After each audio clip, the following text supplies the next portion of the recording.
Bueno, nuevamente, hermanos, les doy nuevamente la bienvenida. Que el Señor les bendiga. La verdad es que no pude corregir ese error, entonces vuelvo a la forma antigua de estar presentando estos estudios. Amén. Espero poder eh, corregir ese error. Amén. Pero vamos a dar inicio a nuestro estudio del día de hoy. Que el Señor les bendiga y doy la bienvenida a cada uno de los hermanos que se estará conectando en esta mañana. Vamos a continuar con nuestra serie de estudios en la carta a los romanos. Lo hemos estado haciendo de una forma sistemática, verso por verso, y desde una perspectiva, desde un contexto original, ¿sí? De la cultura original en la que fue escrita, para que de esta manera podamos entender esta carta de una manera correcta. Porque el ignorar el contexto y la cultura en la que fue escrita originalmente esta carta, pues da como resultado el que se terminen torciendo y malinterpretando las palabras del apóstol Pablo. ¿Ven? Pero nosotros queremos entenderlo de la manera en que el apóstol Pablo lo entendió y también de la manera que estos romanos entendieron esta carta y no ya con una mente de 2000 años después. Amén. Así es que les doy la bienvenida y vamos a empezar por orar, por pedirle nuevamente a nuestro Dios que Él sea el que nos ayude a entender esta enseñanza. Padre bueno, en el nombre de Jesús, yo te doy gracias en esta tarde, Señor, ya por el privilegio que nos das de poder escudriñar tu palabra una vez más, oh Dios. En el nombre de Jesús, te pedimos que seas tú a través de tu Santo Espíritu, enseñándonos todas las cosas y guiándonos a toda la verdad, Señor eterno. Que toda mala semilla, Señor, que no sembraste tú, sea desarraigada de nosotros, oh Dios eterno. Señor, sabemos que al final de los tiempos, oh Dios, se va a hacer una realidad lo que dijo el profeta Jeremías en el capítulo 16, donde dice: mentira poseyeron nuestros padres. Señor, sabemos que tú tienes todo bajo control, oh Dios eterno, y tú vas a traer el conocimiento y la verdad a tu pueblo, Señor, a través de tu palabra. Gracias, Dios eterno, porque tú tienes todo bajo control, oh Dios, y sabemos que al final de los tiempos tú restaurarías todas las cosas a su estado original. En el nombre de Jesús, la gloria y la honra sean dadas a ti, oh Dios. Gracias, eterno Dios. Amén y amén. Bueno, en esta mañana vamos a estar estudiando los capítulos 7 y 8 de esta carta a los romanos. Y estos capítulos nos hablan de la parte doctrinal más importante de esta carta a los romanos. Y como introducción a este capítulo 7 de Romanos, vamos a leer primeramente Jeremías capítulo 3 del verso 1 al 10. Que vamos a ver que aquí mismo en este capítulo de Jeremías 3 se cita Deuteronomio 24 y ahí viene la ley referente al divorcio. Y al leer vemos que es Dios el que está preguntando, ¿sí? Es Dios el que hace la pregunta. Vamos a iniciar. Jeremías 3, verso 1 dice: si alguno dejare a su mujer y yéndose esta de él, se juntare a otro hombre, pregunta Dios, ¿volverá a ella más? ¿No será tal tierra del todo amancillada? O sea, ¿no será la tierra contaminada? Tú ves, dice el Señor. Y aquí el Señor le está hablando al pueblo de Israel. Y les dice: tú has fornicado con muchos amigos, mas vuélvete a mí, dice Jehová. Entonces la pregunta ¿qué dice Dios? ¿Sí? Dice: ¿volverá el hombre a tomarla? No. Aunque así diga la ley, yo estoy dispuesto a volverte a tomar siempre y cuando tú te vuelvas a mí. Jeremías 3:2 dice: alza tus ojos a las alturas y ve en qué lugar no te hayas prostituido. Junto a los caminos te sentabas, para ellos como árabe en el desierto, y con tus fornicaciones y con tu maldad has contaminado la tierra.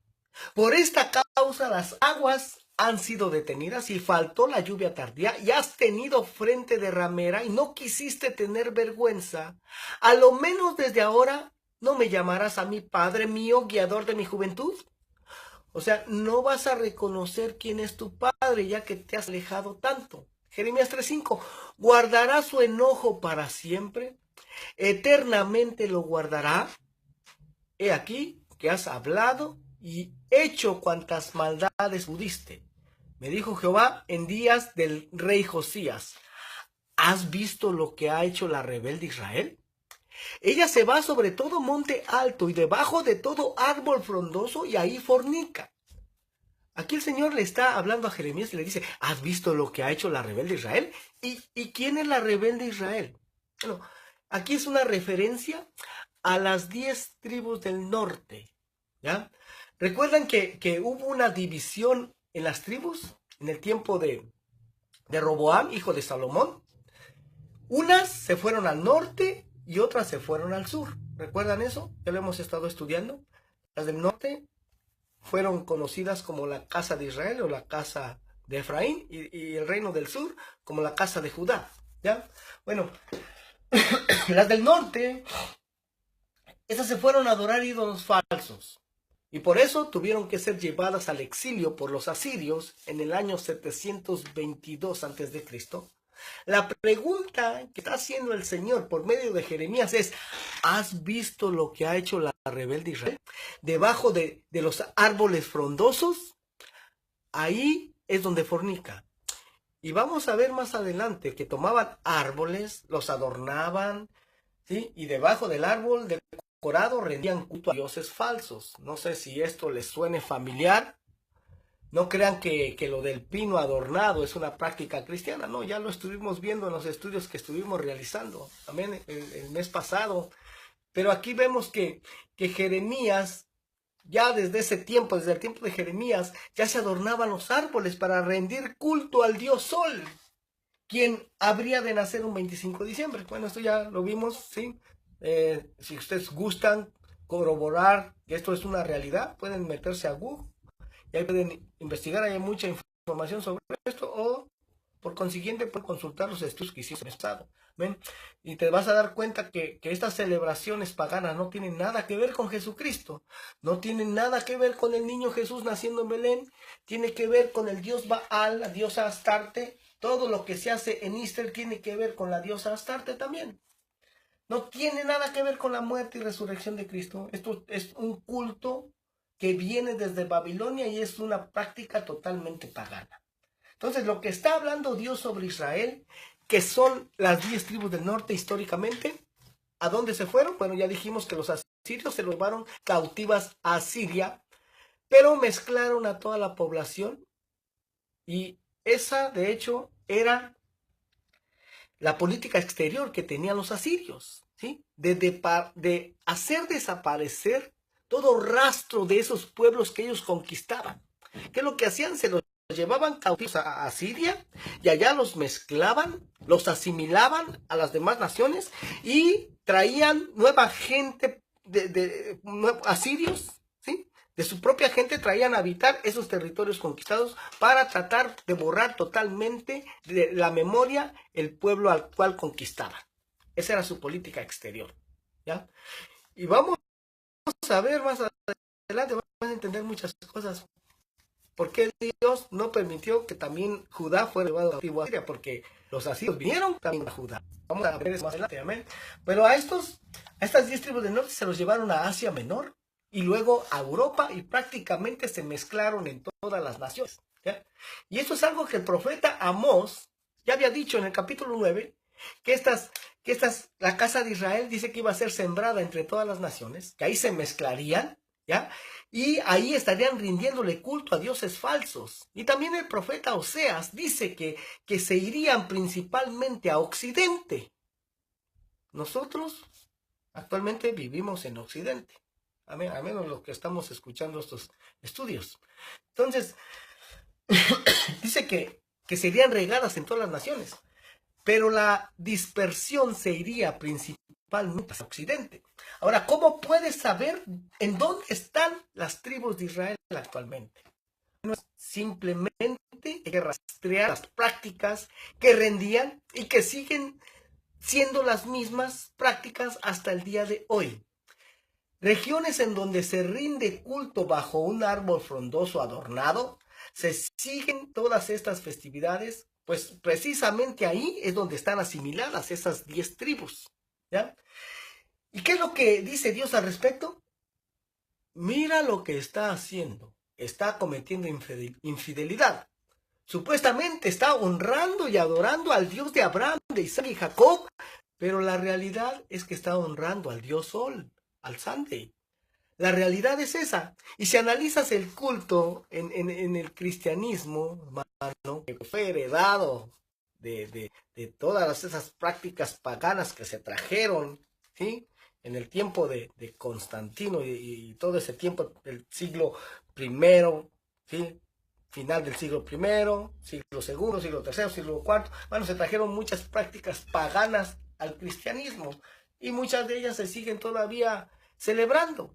Pues ahí verás que ahí se mezcló toda la fe. Dios está diciendo que está siendo infiel a los mandamientos y dijo Dios, Jeremías 3:7, y dije, después de hacer todo esto, se volverá a mí, pero no se volvió. Y lo vio su hermana, la rebelde Judá. Ella vio que por haber fornicado la rebelde Israel, yo la había despedido y dado carta de repudio, pero no tuvo temor la rebelde Judá, su hermana, sino que también fue ella y fornicó. Ahora, ¿quién es la esposa del Señor? Bueno, la esposa del Señor es el pueblo de Israel. ¿Ya? Recordemos que Jesús dijo, voy pues a preparar lugar para vosotros. Amén. ¿Y con quién estaba hablando? Con sus discípulos y con aquellos que habían creído en él como el Mesías de Israel. Se casó con Israel, ¿sí? Podemos decir que se casó con Israel cuando lo sacó de Egipto. Amén. Cuando lo sacó de Egipto, ahí se casó con Israel.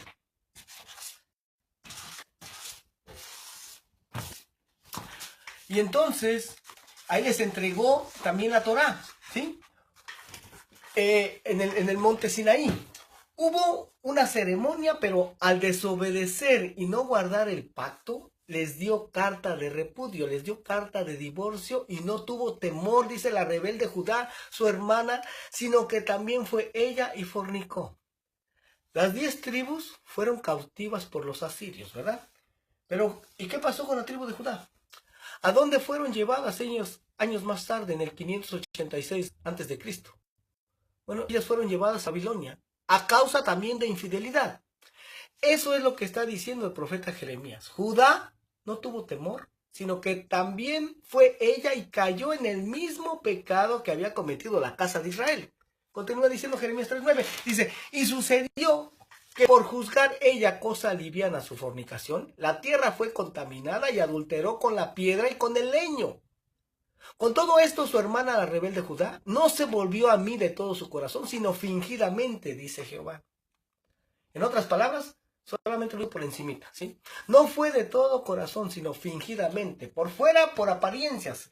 Porque dice, este pueblo de labios me honra, pero su corazón está lejos de mí, pues en vano me honran enseñando como doctrinas mandamientos de hombres. Lo que leemos en Isaías 29:13. Porque todo lo que hacen es un mandamiento que les fue enseñado, ¿ya? Obras para aparentar. Las dos hermanas, tanto la casa de Israel como la casa de Judá, las dos fueron infieles. Y es importante conocer este contexto para lo que vamos a comenzar a estudiar en el capítulo 7. Ahora sí podemos iniciar, ya teniendo este trasfondo, vamos a iniciar el capítulo 7. Romanos 7:1 dice, ¿acaso ignoráis, hermanos? Dice el apóstol Pablo. Pues hablo con los que conocen la ley. Aquí el apóstol espera que se entienda el mensaje, pues bien dice, hablo con los que saben la ley, con quienes conocen la ley. Dice, que la ley se enseñorea del hombre, entre tanto que éste vive. Porque la mujer casada está sujeta por la ley al marido mientras éste vive, pero si el marido muere, ella queda libre de la ley del marido Así que, si en vida del marido se uniere a otro varón, será llamada adúltera. Pero si su marido muriere, es libre de esa ley, de tal manera que si se uniere a otro marido, no será adúltera. ¿Cómo es que fue llamada la casa de Israel por haberse ido con dioses falsos? Pues fue llamada adúltera.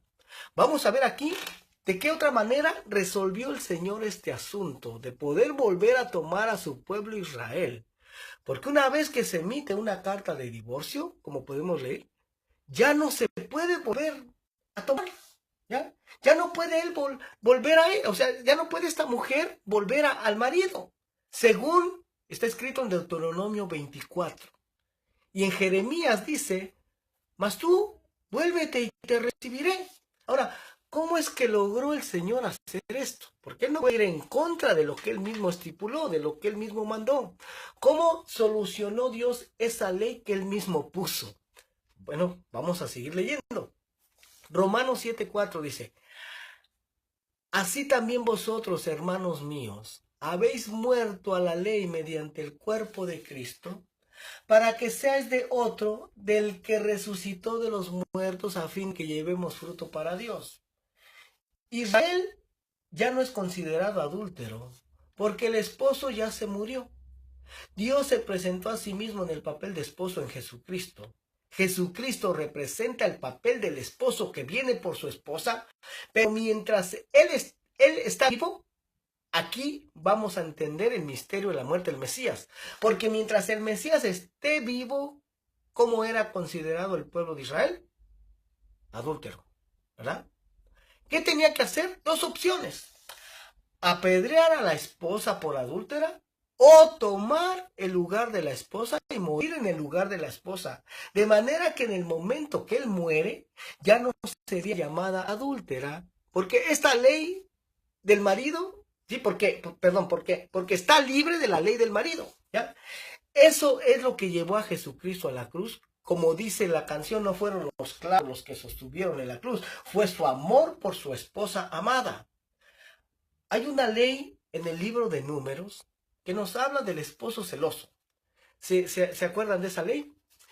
Que si el esposo sospechaba que la esposa le era infiel, la llevaba con el sacerdote y el sacerdote le daba a beber una bebida que tenía un poco del polvo del tabernáculo y que de acuerdo a la tradición judía, esto no está escrito, es de acuerdo a la tradición judía, dice que esto era una vasija donde se ponía agua, un poco del polvo del suelo y el manuscrito con el nombre de Dios, el tetragramatón, Yud, Hei, Bab, Hei. Y se metía en la vasija y al meterse el rollo del nombre de Dios se diluía en esa bebida.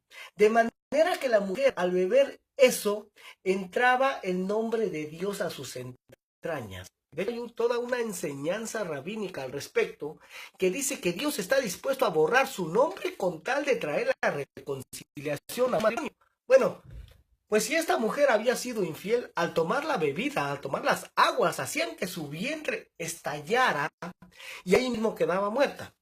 Pero si no era así, esas mismas aguas, ¿sí? Esas mismas aguas le hacían muy fértil y podría engendrar muchos hijos. Y es una ley bastante extraña, a menos que la relaciones con la obra de Jesucristo en la cruz. Que de hecho, ¿por quién está muriendo Jesús? El nombre de Jesús en hebreo es Yeshua. ¿Qué significa Yeshua? Bueno, de hecho, tiene la misma raíz del nombre del profeta Oseas, Joshía, ¿ya? Que también amó de una manera sobrenatural a su esposa infiel. Su nombre también significa salvación. De hecho, cuando Yeshua entró a Jerusalén en un burrito, le decían Hosana. Hosana en hebreo quiere decir salva ahora. En otras palabras, a Jesús le están gritando el mismo nombre del profeta Oseas, Hosana, que viene de Joshía. Salva ahora. Jesús viene montado en un burrito. Prepárate aquí para atar todos los cabos, ¿ya? ¿Qué tiene que hacer un cordero montado en un burro gritándole Hosana? ¿Y qué tiene que ver la ley del esposo celoso en el libro de Números? que si era culpable, le explotaba el vientre. ¿Qué tiene que ver todo eso? Bueno, vamos a atar estos cabos aquí. ¿Cómo vamos a enlazar todos estos textos de la Escritura? No hay texto en la Escritura que no tenga que ver con la redención y el plan de Dios de salvación. De acuerdo a esta ley, si la esposa era culpable, le explotaban las entrañas. Y como Jesús tomó el lugar de la esposa, a él le tenían que explotar también las entrañas, ¿ya? De acuerdo a un cardiólogo que estudió la muerte clínica de Jesús, que cuando le perforaron el costado, cuando le encajaron ahí la lanza, salió sangre y agua. ¿De dónde sale? De su costado, ¿va? De su costado sale agua y sangre. Ahora, ¿de quién más salió alguien de su costado? De Adán, ¿verdad? De Adán salió su esposa, Eva.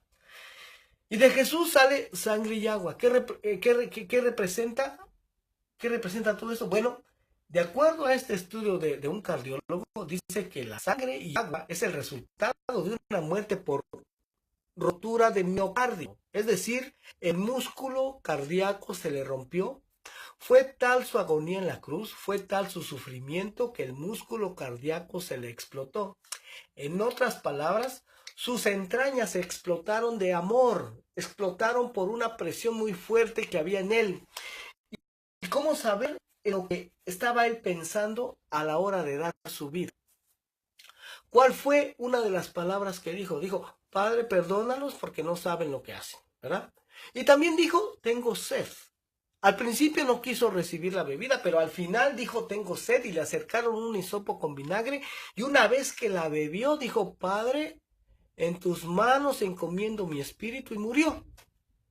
Después le clavan la lanza y sale sangre y agua, y de allí surge quien habría de volver para hacerse su esposa. Él fue quien murió para limpiar a su esposa, para presentársela a sí mismo. ¿Y por qué dijo consumado es? Si le dijeron Hosana y lo relacionas con Oseas, ¿por quién pagó un rescate Oseas? Bueno, vemos que él pagó ese rescate por Gomer, ¿verdad? Así que el nombre de su esposa. Pero ¿qué significa Gomer en hebreo? Significa terminar, significa consumado. O sea, que cuando el Señor Jesús dice Gomer, cuando Jesús está en la cruz dice consumado es, lo que está diciendo es Gomer, ¿ya? ¿Quién crees que está en su mente y en su corazón en ese momento? Gomer, la mujer adúltera. Le gritan Hosana, él es el que viene a representar al profeta Oseas, que viene a redimir y a pagar el rescate por la esposa adúltera que engendró hijos gentiles, hijos que dejarían de ser pueblo, hijos que se mezclarían entre las naciones, que se harían gentiles. ¿Y por qué baja en un burrito? Porque también el profeta Oseas, a la casa de Israel, que se asimilaría entre las naciones, la define con el simbolismo de un burro, de un asno. Se dice que la casa de Israel, las 10 tribus del norte, son como un asno montés, lo dice ahí en el profeta Oseas, ¿ya? ¿Y cuál es la característica de un asno? Como un asno en celo, bueno, simboliza o es símbolo de la lujuria espiritual que el pueblo de Israel tenía por los dioses falsos, como un asno montés. Curiosamente, también la ley dice, y es una ley muy extraña, dice que al primogénito del asno redimirás, rescatarás. Eso está en Éxodo 13:13.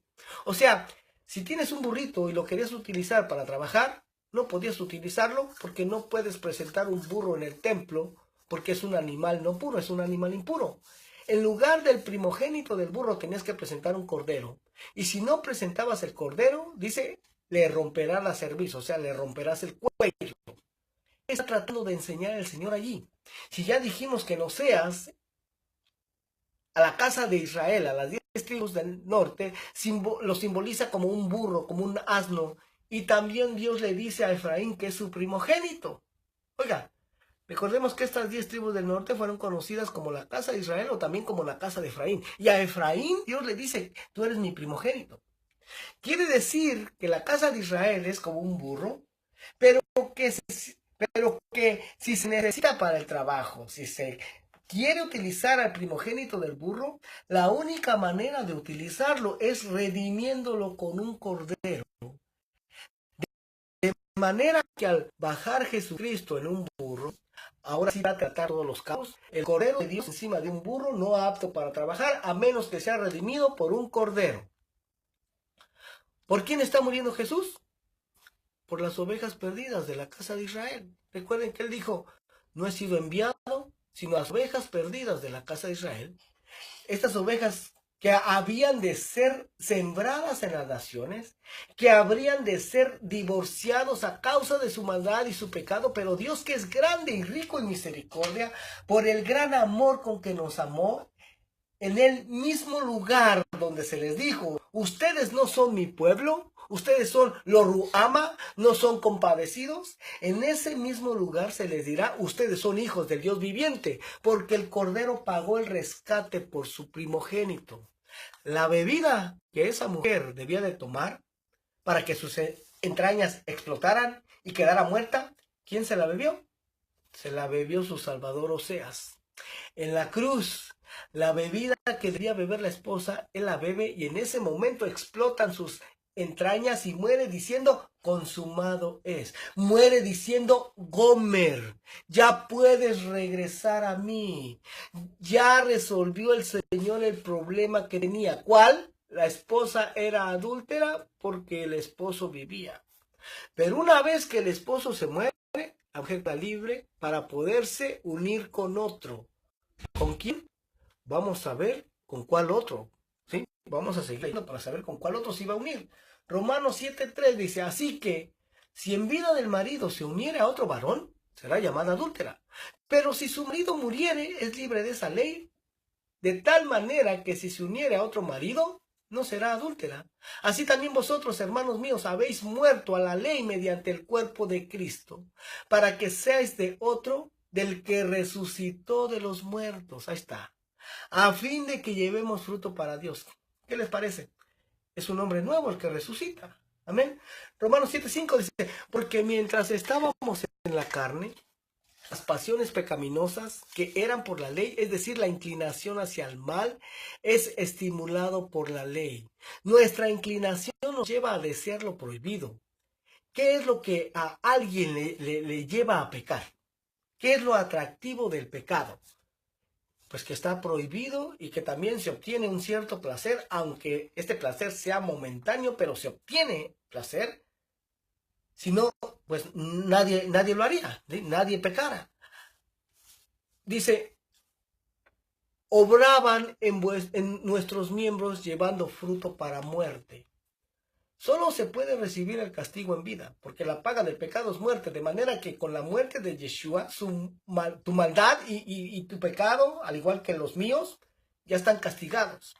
Todo lo que tú hiciste, lo que yo hice en su contra, ya no es considerado, ya está saldada nuestra cuenta. Aquí viene algo que es clave, que es lo que te va a hacer que quieras obedecer y digas, ¿por qué ahora ya no quiero seguir pecando? Aquí está la clave, Romanos 7:6. Pero ahora, dice, estamos libres de la ley por haber muerto para aquella en que estábamos sujetos. De modo que sirvamos bajo el régimen nuevo del Espíritu y no bajo el régimen viejo de la letra. Por los mandamientos escritos me mataron. ¿Ya?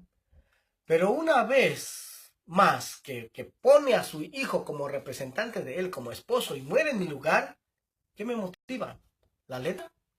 No.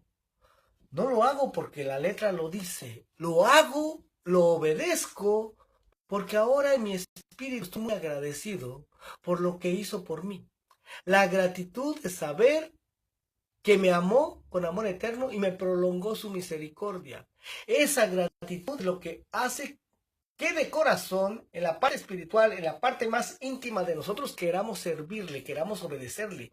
¿Qué dice la mujer de Oseas cuando la encuentra abandonada? Sus amantes la abandonaron y al final la están vendiendo en un mercado de esclavos. Y él, Oseas, la compra.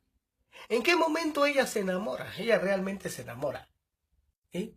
Cuando dice, mejor me fuera con él que con todos mis amantes. También, hermano, recuerdan la mujer adúltera que fue sorprendida en el pleno acto del adulterio y le es traída a Jesús. Amén. Cuando no queda nadie que la acusara, el Señor le pregunta, ¿dónde están los que acusaban, mujer? ¿No quedó nadie? Dijo, no, pues ni yo tampoco te condeno. Le dijo, vete y no peques más. Vete y no continúes quebrantando la ley de Moisés. Ahora, ¿tú crees que esa mujer se iba a ir inmediatamente a terminar lo que estaba haciendo? ¿Iba a salir de ahí e iba a seguir adulterando? No, claro que no. ¿Por qué? ¿Porque la letra lo decía? No, porque se le había perdonado tanto pecado. Hermano, se le había perdonado la vida. Y entonces ahora el amor a ese que le había perdonado, ahora iba a obedecer los mandamientos. Gloria al nombre del Señor. Romanos 7:7 dice, ¿qué pues diremos? ¿La ley es pecado? En ninguna manera. Pero yo no conocía el pecado sino por la ley, porque tampoco conociera la codicia si la ley no dijera no codiciarás. Mas el pecado, dice, tomando ocasión por el mandamiento, produjo en mí toda codicia, porque sin la ley el pecado está muerto. Romanos 7:9. Y yo sin ley vivía en un tiempo, pero venido el mandamiento, el pecado vivió y yo morí. Y hallé que el mismo mandamiento que era para vida, a mí me resultó para muerte. Porque el pecado tomando ocasión por el mandamiento me engañó y él me mató. De manera que la ley a la verdad es santa y el mandamiento santo, justo y bueno. Luego, lo que es bueno vino a ser muerte para mí. En ninguna manera. Sino que el pecado, para mostrarse pecado, produjo en mí la muerte por medio de lo que es bueno, a fin de que por el mandamiento el pecado llegase a ser sobremanera pecaminoso. En otras palabras, la ley me sirve como contraste. No hay manera de darnos cuenta de las imperfecciones si no fuera por la ley. Solo así nos muestra el contraste de lo que nosotros somos. ¿Y qué contraste? Bueno, vamos a leer. Romanos 7:14. Porque sabemos que la ley es espiritual, mas yo soy carnal, vendido al pecado. La ley me muestra el estándar de Dios, la grandeza de la justicia divina, pero a mí me muestra que hay una inclinación hacia el mal dentro de mí, que en hebreo esta inclinación hacia el mal se le llama Yetzer Hará. Romanos 6 dice, porque lo que hago no lo entiendo, pues no hago lo que quiero, sino lo que aborrezco, eso hago. O sea, en mí está la inclinación hacia el mal, en mí está el Yetzer Hará. ¿Ya? Nacemos en un estado de inocencia, pero poco a poco se va perdiendo y es lo que dice en Génesis 8:21. Génesis 8:21 dice, esto es cuando sale Noé con todos los que estaban con él fuera del arca. Ya, dice 8:21, dice, y percibió Jehová olor grato, y dijo Jehová en su corazón, no volveré a maldecir la tierra por causa del hombre, porque el intento del corazón del hombre es malo desde su juventud, ni volveré más a destruir todo ser viviente como lo he hecho. ¿Sí? Este es el Yetzer Hará, la inclinación hacia el mal que está dentro del hombre. Romanos 7:16 dice, y si lo que no quiero esto hago, apruebo que la ley es buena. De manera que ya no soy yo quien hace aquello, sino el pecado que mora en mí. Y yo sé que en mí, esto es, en mi carne, no mora el bien. Porque el querer el bien está en mí, pero no el hacerlo. Porque no hago el bien que quiero, sino el mal que no quiero, eso hago. Y si hago lo que no quiero, ya no lo hago yo, sino el pecado que mora en mí. Así que, queriendo yo hacer el bien, hallo esta ley, que el mal está en mí.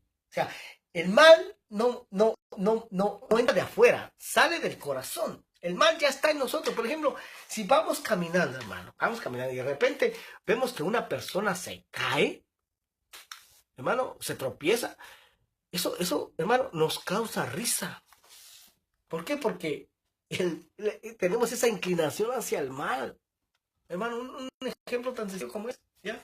Marcos 7:15 dice, no hay nada fuera del hombre que entre en él que le pueda contaminar, pero lo que sale de él es lo que contamina al hombre. Y aquí el Señor Jesús no estaba hablando de los alimentos como tradicionalmente se traduce este verso, ¿no? No estamos hablando de eso, solamente se los dejo saber. Amén. Dice, no hay nada fuera del hombre que entre en él que le pueda contaminar, pero lo que sale de él es lo que contamina al hombre. Romanos 7:22, porque según el hombre interior me deleito en la ley de Dios. O sea, ¿tiene lógica o no tiene lógica vivir conforme a los mandamientos? Confía en un solo Dios, no busques satisfacción en cosas que no vienen de Él, no tomes su nombre en vano, no te hagas figuras, no te hagas estatuas, que ni siquiera se pueden colgar solas. ¿Cómo le vas a pedir a un cuadro que te solucione tus problemas? A ver, dile a ese cuadro que se cuelgue el sol. Y si hace eso, te voy a rezar y a creer en ti. Pero si no puede hacer lo más sencillo, si no se puede colgar solo, ¿cómo vas a creer en él? O sea, tiene lógica que hagas en 6 días toda la obra y un día se lo dediques a tu creador. ¿Ya? Dice el Señor, un día ven, estudia, conoce mi palabra. ¿Tú crees que le haría daño a alguien eso? ¿Tiene lógica el vivir sin matar, sin robar, sin desear lo ajeno? Claro que sí, hermano, tiene mucha lógica. Romanos 7:23, pero veo otra ley en mis miembros, dice el apóstol Pablo, que se revela contra la ley de mi mente y me lleva cautivo a la ley del pecado que está en mis miembros. Miserable de mí, ¿quién me librará de este cuerpo de muerte? ¿Has llegado al punto de bancarrota espiritual? Es que todavía no has tenido un encuentro con el Señor. Pero una vez que llegas a la conclusión de decir, miserable de mí, ¿qué te queda hacer? Hacer la pregunta correcta. ¿Y cuál es la pregunta correcta? No es, ¿cómo le hago para salir de esto? ¿Qué me recomiendas? ¿O a qué curso asisto? ¿O cómo le hago? Esa no es la pregunta correcta. Porque ¿cuántas veces que has estado en la condición de miserable de mí, surge, por ejemplo, el amigo, el vecino, y empiezan a darte varias soluciones que sigues y ves que no ha cambiado nada? La situación sigue igual. O sea, sigue tu inclinación al mal, sigue el Yatzer Hará. Y sigues diciendo, miserable de mí. Y cuando te cansas de decir, ¿cómo le hago o qué hago? Debes decir, ¿quién me librará de este cuerpo de muerte? Una persona que se está ahogando, oiga, es un ejemplo bien sencillo también. Una persona que se está ahogando no necesita clases de natación en ese momento. ¿Ya? Lo que necesita es alguien que se meta a sacarlo. Necesita un salvavidas. Y esa es justo la pregunta que hace el apóstol Pablo. ¿Quién me librará? Romanos 7:25. Gracias doy a Dios por Jesucristo, Señor nuestro. Así que yo mismo con la mente sirvo a la ley de Dios, pues con la carne a la ley del pecado. ¿Por qué? Porque este cuerpo está en corrupción, está en deterioro, ¿sí? Cada vez se va envejeciendo más. Pero gracias a Dios que mi maldad ya fue juzgada en la cruz. Y de esta manera podemos ahora sí introducirnos al capítulo 8, cuando vamos a cerrar la parte doctrinal de esta carta. Y para poder entender el capítulo 8 tenemos que entender que la salvación nos es como comúnmente, la salvación no es como comúnmente se enseña un concepto totalmente ya consumado. Vamos a ver esto muy claramente en el capítulo 8, ¿ya? Generalmente se enseña que con solo haber hecho una oración, una confesión, ya eres salvo. ¿Has escuchado esa doctrina? Yo creo que sí. Di estas palabras y ya eres salvo. Pero de acuerdo a la Escritura, la salvación ocurre en 3 tiempos. ¿Habías leído que la salvación tiene 3 tiempos? Pasado, presente y futuro. Pues vamos a leer. Primero vamos a leer acerca del pasado. Tito, capítulo 3, verso 5 dice, nos salvó, ya en el tiempo pasado, nos salvó, no por obras de justicia que nosotros hubiéramos hecho, sino por su misericordia, por el lavamiento de la regeneración y la renovación en el Espíritu Santo. ¿Sí? Nos habla del tiempo pasado, de la salvación. Fuimos salvos, tiempo pasado. Ahora, el tiempo presente, 1 Corintios 15:1. Además os declaro, hermanos, el evangelio que os he predicado, el cual también recibisteis, en el cual también perseveráis, por el cual asimismo, si retenéis la palabra que os he predicado, sois salvos. O sea, estáis siendo salvos si no creísteis en vano. Para que la salvación opere en tiempo presente, ¿qué necesitamos hacer? Lo leímos. Retener la palabra que os he predicado. Fuimos salvos de la condenación del pecado. Actualmente estamos siendo salvos de las consecuencias del pecado, siempre y cuando retengamos la palabra que nos ha sido predicada. Eres salvo en tiempo presente por tu fidelidad a la palabra, mientras permanezcas fiel a la palabra, lo mismo que Jesús dijo. Él dijo, el que en mí permanece lleva mucho fruto, y el que no lleva fruto cortado y echado al fuego. Eso está en Juan capítulo 15, del verso 1 al 6. Ahora vamos a ver Efesios 2:8, dice, porque por gracia sois salvos por medio de la fe, y esto no de vosotros, pues es don de Dios, no por obras para que nadie se gloríe, porque somos hechura suya, creados en Cristo Jesús para buenas obras, las cuales Dios preparó de antemano para que anduviésemos en ellas. ¿Cuáles son estas obras que Dios preparó de antemano para que anduviésemos en ellas? La obediencia a los mandamientos de la Torá. Y por último, seremos salvos, o sea, en tiempo futuro. Está hablando aquí en tiempo futuro, de que seremos salvos. Futuro, Romanos 5:9 dice, pues mucho más, estando ya justificados en su sangre, por él seremos, ¿sí? Un futuro, seremos salvos de la ira. ¿En qué tiempo está? En futuro, seremos salvos de su ira, estando justificados en su sangre. Así que en el pasado somos salvos de la condenación del pecado, en el presente somos salvos del dominio del pecado, ya no tenemos el mismo gusto que teníamos porque estamos tan agradecidos por lo que Él hizo por nosotros que ya no queremos pecar. ¿Ya?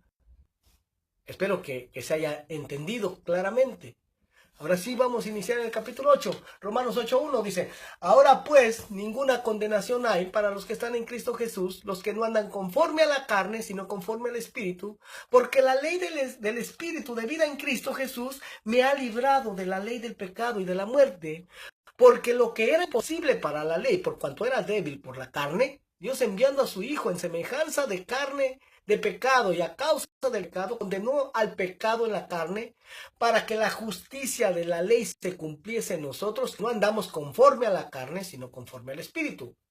O sea, me faltaba motivación para obedecer. La letra no me era suficiente para obedecer. Ahora, ¿qué es lo que me motiva a obedecer? Pues el amor que tuvo por mí. Romanos 8:5, porque los que son de la carne piensan en las cosas de la carne, pero los que son del Espíritu, en las cosas del Espíritu, porque el ocuparse de la carne es muerte, pero el ocuparse del Espíritu es vida y paz. Por cuanto los designios de la carne son enemistad contra Dios, porque no se sujetan a la ley de Dios, ni tampoco pueden. Fíjense aquí lo que dice este versículo. Está contundente. Es otro de los versículos de la carta a los romanos que nos habla de la diferencia entre vivir en la carne y en el espíritu. Dice que los deseos de la carne son enemistad contra Dios. O sea, la carne, este cuerpo. ¿Por qué? Porque no se sujetan a la ley de Dios ni tampoco pueden. Romanos 8:8 dice, y los que viven según la carne no pueden agradar a Dios. O sea, los que viven conforme a la carne no obedecen a Dios. En otras palabras, los que no obedecen la ley de Dios no pueden agradar a Dios. ¿Qué te parece? Está contundente. Está claro lo que enseña el apóstol Pablo ahora. Está clarísimo. ¿Cómo es que siempre han estado ahí y no los habías estudiado así? Por lo mismo dice, sin fe es imposible agradar a Dios. Y si fe es fidelidad a su palabra, es la palabra emuná, que significa fidelidad, entonces aún queda más claro. Romanos 8:9 dice, mas vosotros no vivís según la carne, sino según el Espíritu. Si es que el Espíritu de Dios mora en vosotros. Y si alguno no tiene el Espíritu de Cristo, no es de él. Ustedes, los que están en pacto, los que se han arrepentido, los que ya no están bajo la ley, sino bajo la gracia, no viven según la carne, sino según el Espíritu. No viven transgrediendo la ley, son espirituales, si es que el Espíritu de Dios mora en vosotros. ¿Cómo puedes saber si el Espíritu de Dios mora en ti? Bueno, el amor. Si no tienes amor, nada eres. Se manifiestan los frutos del Espíritu en tu vida. Estás siguiendo sus pisadas. Andas como Él anduvo, como Jesús anduvo. ¿Por qué? Porque el discípulo va a tratar de parecerse a su maestro.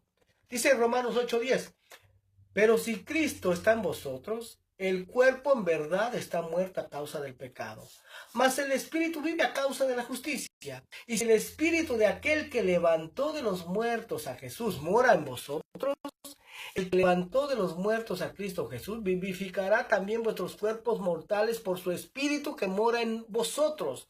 Así que, hermanos, deudores somos, no a la carne, para que vivamos conforme a la carne. Porque si vivís conforme a la carne, moriréis.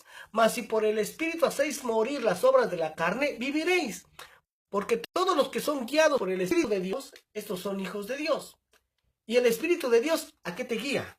Pues te va a guiar a cumplir, a guardar los mandamientos. Romanos 8:15. Pues no habéis recibido el espíritu de esclavitud para estar otra vez en temor, sino que habéis recibido el espíritu de adopción por el cual clamamos, Abba Padre. El Espíritu mismo da testimonio a nuestro espíritu de que somos hijos de Dios. Y si hijos, también herederos, herederos de Dios y coherederos con Cristo, si es que padecemos juntamente con Él, para que juntamente con Él seamos glorificados. Pues tengo por cierto que las aflicciones del tiempo presente no son comparables con la gloria venidera que en nosotros ha de manifestarse. Porque el anhelo ardiente de la creación es aguardar la manifestación de los hijos de Dios. Porque la creación fue sujetada a vanidad, no por su propia voluntad, sino por causa del que la sujetó en esperanza. Porque también la creación misma será libertada de la esclavitud de corrupción y a la libertad gloriosa de los hijos de Dios. Porque sabemos que toda la creación gime a una y a una está con dolores de parto hasta ahora. Romanos 8:23 dice, y no solo ella, sino que también nosotros mismos, que tenemos las primicias del Espíritu, porque nosotros también gemimos dentro de nosotros mismos, esperando la adopción, la redención de nuestro cuerpo. Los que tenían las primicias del Espíritu se llevaron a cabo las lluvias tempranas en Israel. ¿Dónde fueron las lluvias tempranas? ¿Dónde sucedieron? Bueno, sucedió en Pentecostés, porque empezaron a arrepentirse y a guardar los mandamientos. Ahora, ¿cuándo vendrán las lluvias tardías? Cuando lo que pasó allá en Pentecostés empieza a repetirse. Y, de hecho, ya está sucediendo. Muchos están viniendo a la fe de Abraham, de Isaac y de Jacob. Hermano, en estos últimos tiempos es lo que está sucediendo. Aleluya. Se está volviendo, hermano, es también la fe de Abraham, Isaac y Jacob. ¿Sí? La fe que tuvo el mismo Señor Jesús y los primeros discípulos, los primeros apóstoles. Que ya después, hermano, cuando la iglesia gentil tomó el control de la iglesia, ya se desfiguró al Jesús judío y se le convirtió en un Jesús gentil. ¿Ya? Pero cuando empiezas a darte cuenta, caray, pero si aquí dice una cosa y nosotros estamos haciendo otra cosa, no concuerdan, entonces tú vas a volver a la fe original.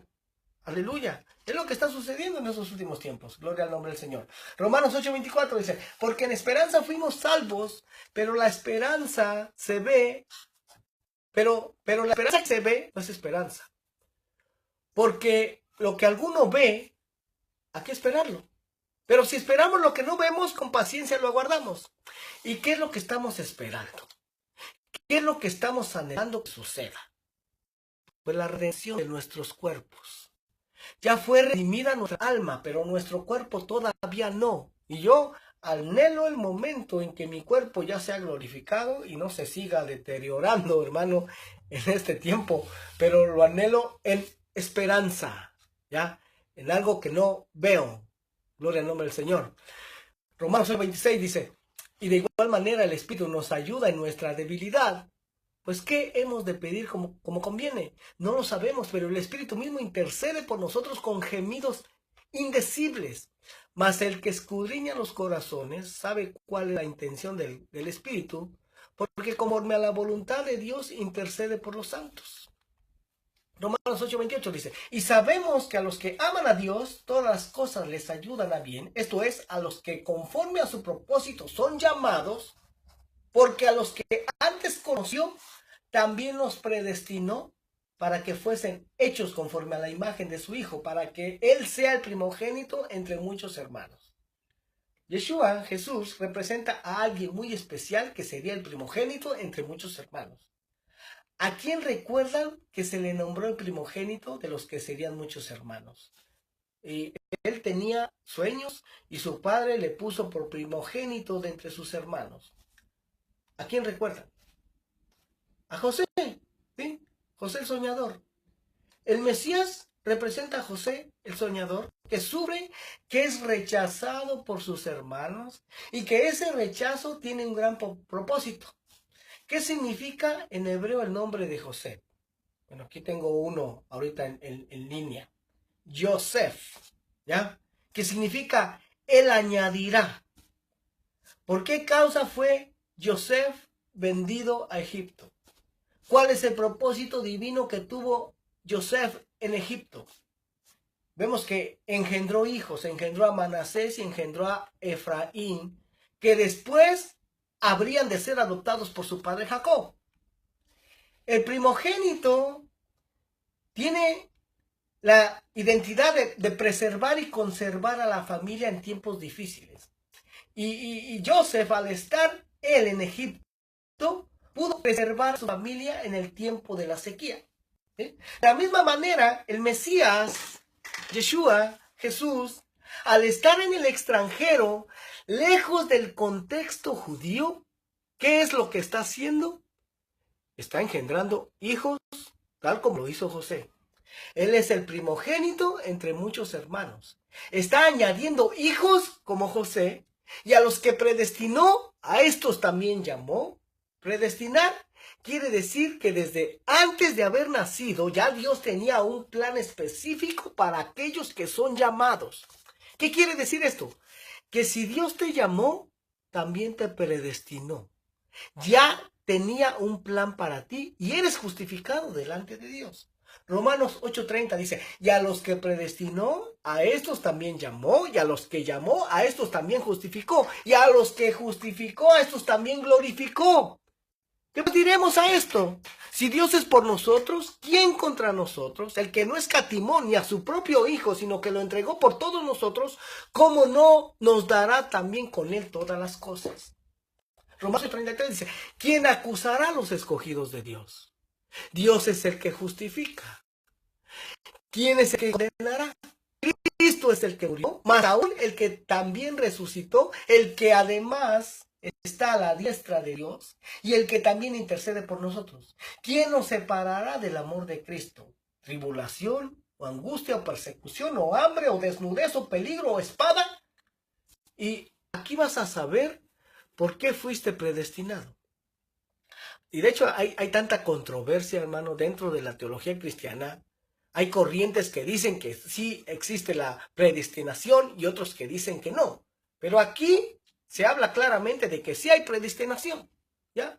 ¿Y cómo saber ¿A quién se está refiriendo el apóstol Pablo cuando dice, ¿quiénes son los escogidos? Podemos saberlo con la cita que dicta el apóstol Pablo cuando dice, como está escrito, por causa de ti somos muertos todo el tiempo.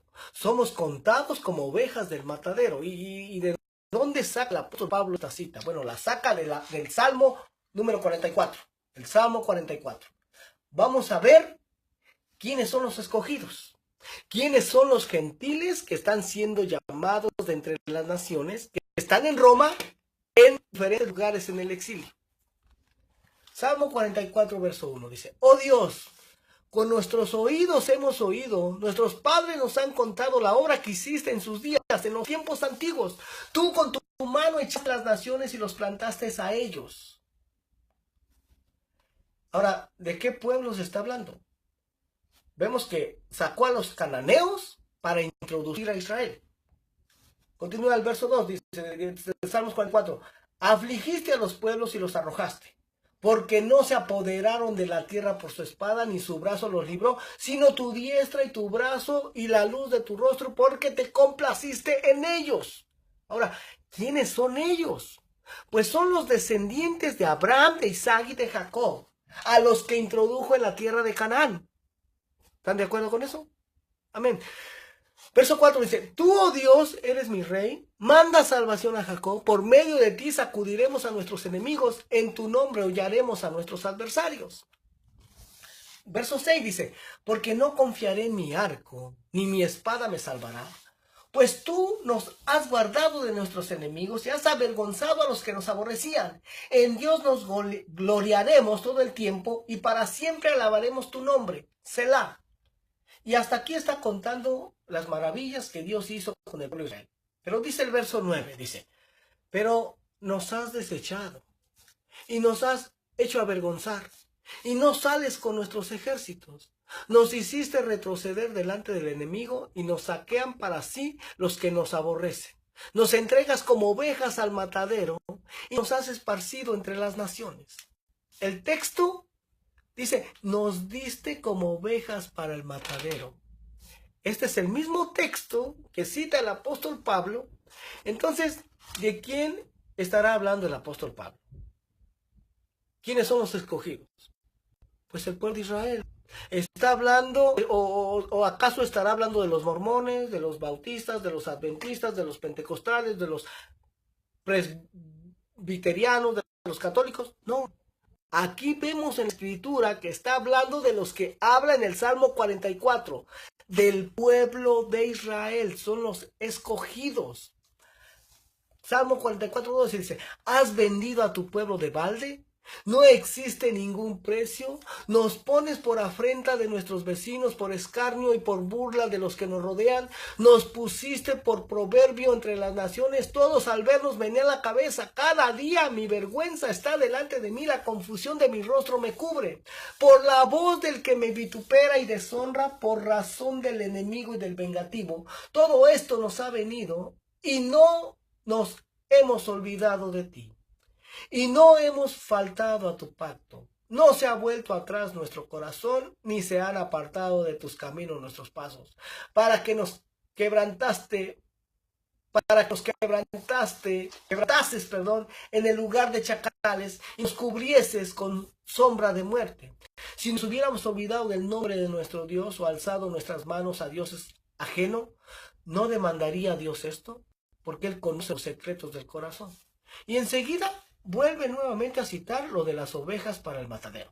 Miren, Salmo 44:22. Por causa de ti nos matan cada día. Somos contados como ovejas para el matadero. Otra vez la cita que escribe Pablo. Y si tu Biblia, hermano, tiene referencias bíblicas, ahí mismo, donde aquí en el Salmo 44:22 con letras pequeñas, ahí te va a referir a Romanos 8. Ahora ya sabes de quién está hablando el apóstol Pablo, que han sido predestinados. Salmo 44:23 dice, despierta, ¿por qué duermes, Señor? Despierta, no te alejes para siempre, ¿por qué escondes tu rostro y te olvidas de nuestra aflicción y de la opresión nuestra? Porque nuestra alma está agobiada hasta el polvo y nuestro cuerpo está postrado hasta la tierra. Levántate para ayudarnos y redímenos por causa de tu misericordia. Ahora sí se acaba la controversia de que si hay predestinación o no hay predestinación. Todas las controversias que existen en el cristianismo se quitan si entiendes el contexto de las escrituras. Y sí, Dios predestinó a su pueblo Israel. Dios tenía un plan y sigue teniendo un propósito para la descendencia de Israel. Y ahora que ya mostró el apóstol Pablo todo lo que Dios hizo con su esposa adúltera al dar su hijo la vida por ella y ya no fuera llamada adúltera, ¿qué continúa diciendo en Romanos 8? Si Dios con nosotros, ¿quién contra nosotros? Romanos 8:33. ¿Quién acusará a los escogidos de Dios? Dios es el que justifica. ¿Quién es el que condenará? Cristo, Mesías, de hecho, Mesías fue traducido al griego con la palabra Cristo, pero el original es Mesías. Mesías es el que murió, más aún el que también resucitó, es el que además está a la diestra de Dios, el que también intercede por nosotros. ¿Quién nos separará del amor del Mesías? ¿Tribulación, angustia, persecución, o hambre, o desnudez, o peligro, o espada? ¿Sí? ¿Por qué me refiero a Mesías, hermano? Porque el Mesías era el encargado de volver a reunificar el reino, ¿sí? De volver a levantar el tabernáculo caído de la casa de David. Es lo que dice. De volver a traer a las ovejas perdidas de la casa de Israel que fueron esparcidas en todas las naciones. Gloria al nombre del Señor. Eso no lo hizo en su primera venida. Recuerden que cuando ascendía al cielo, los discípulos le preguntaron, Señor, ¿cómo que ya te vas? Pues ¿qué no vas a restaurar el reino a Israel en este tiempo? O sea, ¿no vas a traer a las tribus perdidas de la casa de Israel? No les toca a ustedes saber el tiempo ni las sazones que Dios ha puesto en su sola potestad. ¿Ya? Gloria al nombre del Señor. ¿Por quién murió Cristo? ¿Por quién murió el Mesías? ¿Por quién vino a morir el Mesías? Cuando a Miriam, que traducido en las versiones que tú y yo tenemos actualmente, lo traducen como María, pero en el original es Miriam, se le dijo que le pondría por nombre Yeshua. ¿Ya? Porque el ángel le habló en hebreo. No le dijo, le vas a poner Jesús, no, le dijo, le vas a poner Yeshua. Ya después Yeshua fue traducido al español, pero el original es Yeshua. Porque Yeshua significa salvación. Fue lo que le dijo el ángel. Dice, porque él salvará a su pueblo de sus pecados. ¿Y quién es su pueblo, hermano? Israel. ¿Ya? Romanos 8:36 dice, como está escrito, por causa de ti somos muertos todo el tiempo, somos contados como ovejas de matadero. Antes en todas estas cosas somos más que vencedores por medio de aquel que nos amó. Y si tú has sido llamado, ¿quién de ustedes ha sido llamado? Si tú has escuchado la voz del pastor, es que tú eres su oveja. Si tú eres su oveja, es que has sido predestinado. Y si los predestinados, de acuerdo al texto que acabamos de leer en el Salmo 44, son el pueblo de Israel, entonces, ¿quién eres tú? Pues eres parte de las ovejas perdidas de la casa de Israel, que dejaron de ser pueblo, que dejaron de ser compadecidas, que se mezclaron entre las naciones, y que Dios, que es rico en misericordia, enviará al pastor de Israel a traerte de vuelta, y Dios un día soplará sobre los huesos secos. Lee Ezequiel 37, no te lo puse aquí, pero tú ahí en la comodidad de tu casa o donde estés, lee Ezequiel 37 y ve quién dice que son esos huesos secos. El Señor le dice, estos huesos secos son la casa de Israel. Claro que si no sabes quién es la casa de Israel, pues nunca vas a entender esto, como yo nunca lo entendí anteriormente. Pero cuando conoces el misterio de las dos casas, que eso es lo que vamos a estar estudiando la próxima semana, vas a darte cuenta quién verdaderamente son la casa de Israel, las que fueron sembradas en todas las naciones, que llegaron a ser esos huesos secos. Ya no, mi Señor, ¿ya? Pero el Señor va a soplar, un día va a soplar sobre esos huesos secos que son la casa de Israel entre las naciones, y que las volvería una vez más, que entiendes esto, ¿qué puede decir? Romanos 8:38. Por lo cual estoy seguro de que ni la muerte, ni la vida, ni ángeles, ni principados, ni potestades, ni lo presente, ni lo porvenir, ni lo alto, ni lo profundo, ni ninguna otra cosa creada nos podrá separar del amor de Dios, que es en el Mesías, Cristo Jesús, Señor nuestro. Con esto cierra este capítulo de la parte doctrinal. Y si todavía te queda duda de que eres una oveja de la casa de Israel, sigue leyendo los siguientes capítulos que nos hablan del misterio de los gentiles. ¿Quiénes son los gentiles? Y una vez que entiendes el misterio como gentil, la última parte de esta carta, los capítulos 15 y 16, solamente habla de cómo mantener la unidad como pueblo de Israel una vez que hemos vuelto al pacto. ¿Por qué, hermano? Mira, en Génesis 17, el Señor le da una promesa a Abraham. Dice, de ti descenderán naciones y reyes, ¿verdad? Y vemos que se empezó a cumplir esa promesa porque recordemos que Abraham no tenía hijo en ese entonces. Pero se cumplió la promesa en Isaac. No en Ismael, en Isaac, el hijo de la promesa. Después Isaac tiene la mujer de Isaac, tiene a Esaú y a Jacob. Y vemos que el pacto continuó por medio de Jacob, sabemos la historia, por medio de Jacob. Y a Jacob, en Génesis 35, el Señor le dice, de ti descenderá una nación y un conjunto de naciones. Oiga nada más. Una nación y un conjunto de naciones. O sea que Israel no solamente es una nación. Israel son muchas naciones, aleluya, que están sobre toda la tierra. Pero en su mayoría actualmente no saben que son parte de Israel. Gloria al nombre del Señor. No lo saben. Amén. Y eso es lo que vamos a estar estudiando en los próximos capítulos. Gloria al nombre del Señor. Pido disculpas nuevamente porque no pude lograr hacerlo de la manera que quise. Quería hacerlo, ahorita lo estoy haciendo desde mi teléfono, pero lo que hacer a través de mi laptop para que se viera mejor. No lo pude, voy a estar practicando mientras tanto el resto de este día para que el próximo estudio lo podamos hacer ahí. Amén. Mientras tanto, aquí finaliza nuestro estudio de hoy. Amén. Espero que haya sido de bendición para ti. Y si gustas acompañarnos a estos estudios bíblicos que se llevan a cabo en el área de Los Ángeles, en la ciudad de Echo Park, te invitamos todos los domingos a partir de las 10 de la mañana. Los lunes tenemos estudio bíblico a partir de las 7:30 de la noche. Los viernes también tenemos estudio bíblico para niños a las 7:30. Mi teléfono es el área 323-595-6357. Mi correo electrónico es celestialvision1273@gmail.com. No dudes en contactarme si tienes alguna necesidad de oración o alguna pregunta. Amén. Estoy para servirte. Mientras tanto, el Señor les bendiga. Espero estar con ustedes muy pronto, si es posible, a la mitad de semana, y si no, hasta el próximo domingo. Mientras tanto, que el Señor les bendiga y que sigan disfrutando esta tarde. Amén. Bendiciones. Adiós y gracias a todos los hermanos que se estuvieron contactando en esta mañana y a aquellos que estarán viendo este video más adelante. Bendiciones a todos. Adiós.